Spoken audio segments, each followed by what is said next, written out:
Hey, good morning, everyone. Welcome to Market Insider TV. It is Thursday morning, March the 22nd. Thanks for joining us. Brian Hoops here with Midwest Market Solutions and our Market Insider TV commentaries for this morning. All right, it is Thursday, and one of the headlines here, due to the temporary closure of the federal government, our export sales will be released Friday morning instead of this morning. And this is holding true for private export sale announcements as well.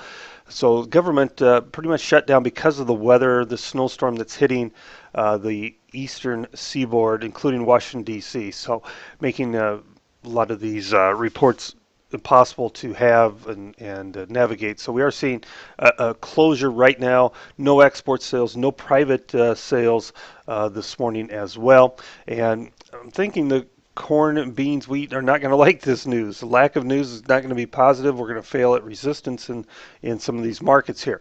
Yesterday, margins for wheat, Kansas City wheat, and soybeans all increased on the close by about 150 to 100 or 100 to $150. Federal Reserve yesterday raised interest rates about 25 basis points, with more rate hikes coming possible later this year. They alluded to that, maybe another 2 to 3 additional rate hikes in 2018. Cold storage report will be out Thursday and cattle and feed Friday. Now, I've not heard if the government shutdown will affect the cold storage report. I think it's very likely, so we will not see that report. But as of this time, I've not heard that it has been suspended or will be delayed. But it was scheduled for release this afternoon. In the cattle and feed report, estimates look to be a little bearish. On feed supplies, 8% larger than a year ago. Placements, 7% larger than last year. And marketing's coming in about as expected. Now, as we get past this report, next month's report, I think that's when you'll start to see a little slowdown in the placement numbers. But here in the near term, it's going to be a little bit negative, I think, for the cattle market. We've had a lot of negative interaction already at this time. One thing that we don't talk about a lot is the hog weights, and we talk about them usually just once a week when they're released. They were released yesterday, and I thought we had a decent rally in the summer months as a result of this news. Weights were down 1.2 pounds from the prior week to 285 pounds, and that's positive for those summer months as it takes a little bit of supply off the market, and we saw a pretty good rally in that market here.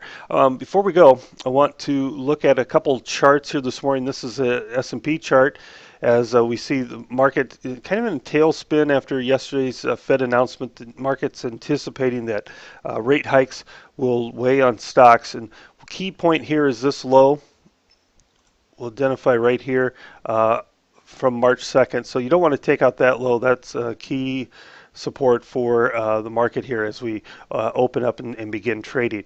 Another market that we talked about yesterday and in our daily newsletter as well this morning is this is Kansas City wheat. There's an open chart gap here, and this is from January the 27th. We regapped higher, and we came down and filled that gap almost perfectly and then have rallied off of that area. So good to see that that gap is filled. There's another gap here a little bit higher than where we're at. That's probably a likely target for this market to rally towards. I don't know that we can do it on this bounce. We are higher in the overnight, but I don't think we do it at this time. But at least that's a target for the market to go try and fill. We've done it back here. We filled this one, and then we're off to go find that chart. So a couple charts I wanted to take a look at real quickly. I'll let you go here, but thanks for joining us for Market Insider TV. Have a great day, everyone. This has been Brian Hoops for Midwest Markets.